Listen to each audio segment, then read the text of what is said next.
Hey, Brazil, Ben Harper here. You're listening to 89 FM, a Radio Rock. Fala galera, beleza? Eu sou o Wendell Correia e hoje eu vou conversar com Ben Harper para falar principalmente sobre o novo álbum que ele lançou chamado Bloodline Maintenance e mais algumas curiosidades, claro, tudo com exclusividade para 89 a Rádio Rock. Hi Ben, how are you, man? I'm good. How are you doing? I'm fine, thank you. What a pleasure to talk with you. Thank you for having me. Oh, man, a pleasure to talk with you. Thanks for having me.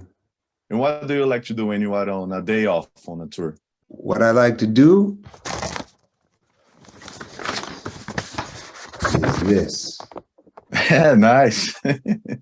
Are you good at? I'm not bad. So you're good. You're probably good. When someone says that because they're good. I've got a tray flip. That's nice. Some of my heroes are skateboarders, Bob Burnquist and Luan Oliveira. Yeah, Bob is a great guy. Talking about Brazil, can we expect Brazil on this tour? Yes, we've got to get to Brazil in 2023. I hope so. That's great. We know you love Brazil here. You've been here a lot of times, and it's always a pleasure for us having you here. What do you most enjoy doing when you are in Brazil? What I enjoy most when I'm in Brazil is just the sense of peace and ease that I get by being there, because I blend in really well. It just feels like second nature being there. I just go straight to the skate park and it's just game on. Any fun story that happened in Brazil you can share with us? Oh, just a lot of it is, well, sitting in Bob Burnquist's backyard skate park with myself and Bob and his mom, trading the guitar with Bob, serenading Bob's mom, playing folk songs and things like that.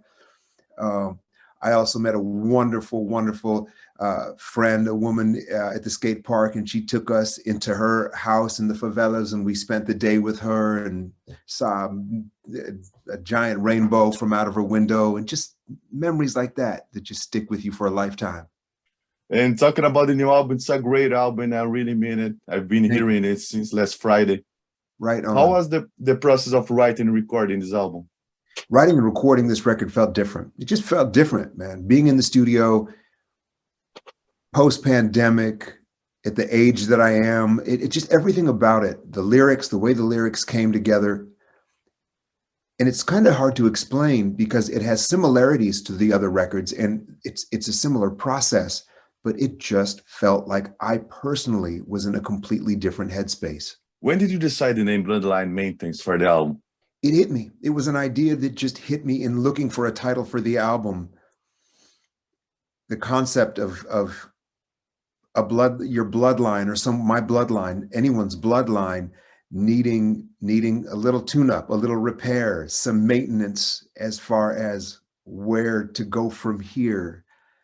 It struck me as something that might be a good title, and it stuck. And you've got some instrumentals albums, but for this album specifically, what came first, lyrics or melodies? They often, for me, come at the same time because words are very melodic and melodies are very lyrical for me. I've spent my entire life listening to how those fit together. So it's second nature to me to hear words as sounds. Words are musical. So they often come all at once. And the photo on the art cover is you as a kid with your father, is that right? That's my dad and I, yeah. Do you remember the day of the photo? What you were doing? Vaguely. I think I was we were at the beach in Southern California, and I recall trying to get my dad to come down to the beach. You know, I have my shovels in my hand. Yeah. And you made it to the beach that day? I did, but my father loved the beach, but he didn't love sand, which is an interesting phenomenon. So his version of going to the beach was going just to the water. I don't think anyone enjoys really much the sand except the kids. But it's there. We have to go to the beach. Yeah. And you are always writing music, right? How many songs did you write for this album? This song was picked from about 40 songs. And how do you decide the one that is going to make it to the album? Oh, the process is it's brutal. It's very challenging. That's one of the more difficult parts about making records for me, is figuring out what the best of my work is and what songs are going to fit together out of that collection. Do you have a favorite track? A track that's very, very close to me is Below Sea Level. The first track, it's amazing. How did you decide to make it a cappella with no instruments on this track?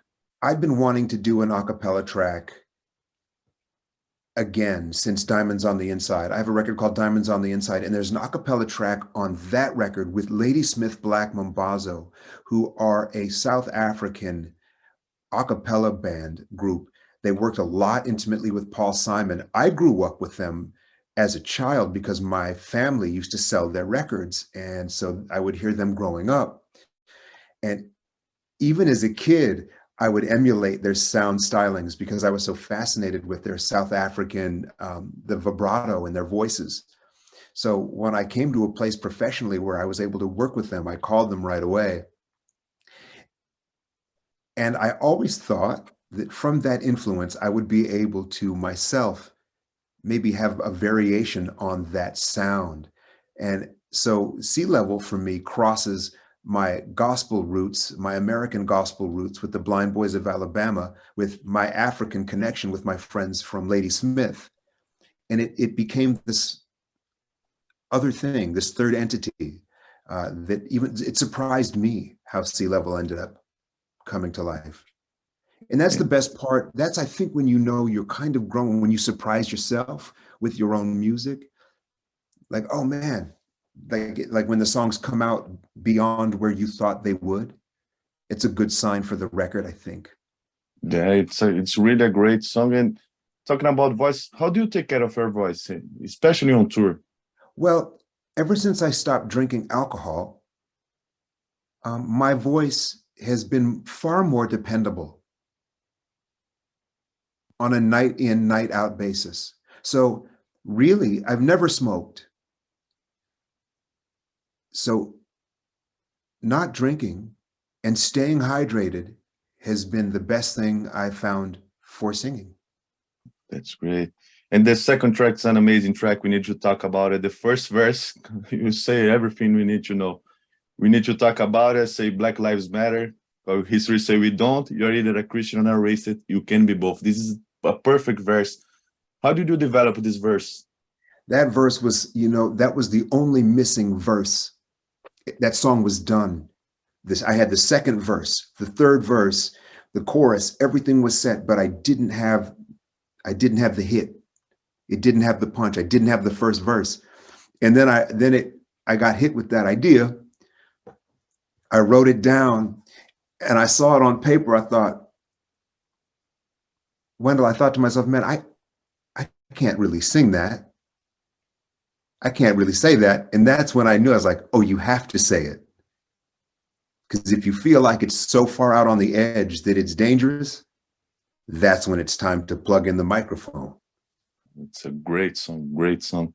And now I want to ask you about the song, Where Did We Go Wrong? It reminds a little bit of what's going on, musically speaking, as lyric as well, by Marvin Gaye. What means this song for you? I think it raises, hopefully, it raises for me the question of at what point were we possibly past, where did we cross the line? Where did we go so far beyond the line that it could take generations to turn back? Where was that? And hopefully, maybe if we are more aware of where that line is, we can be more aware of how we can retreat. And there's also a lot of love songs on the album as well, right? Yeah, and as you mentioned, Marvin Gaye, I mean, he truly is, if there's one artist I would call into pole position as far as being an influence, it would be Marvin, because there's no one that could sing a love song and a song of sociocultural protest and awareness like Marvin. That's my man right there. And that's what I feel when I first heard the album. I said, I think you got an influence of Marvin Gaye here. I don't know if it was intentional, if it was subconscious, but that was what I felt when I first heard it. Very cool. Thank you so much. Thank you for your time. Really appreciate it. The interview. Thank you for your time. You have a great tour, Ben. Will do. Thank you for your time. 89, a Rádio Rock.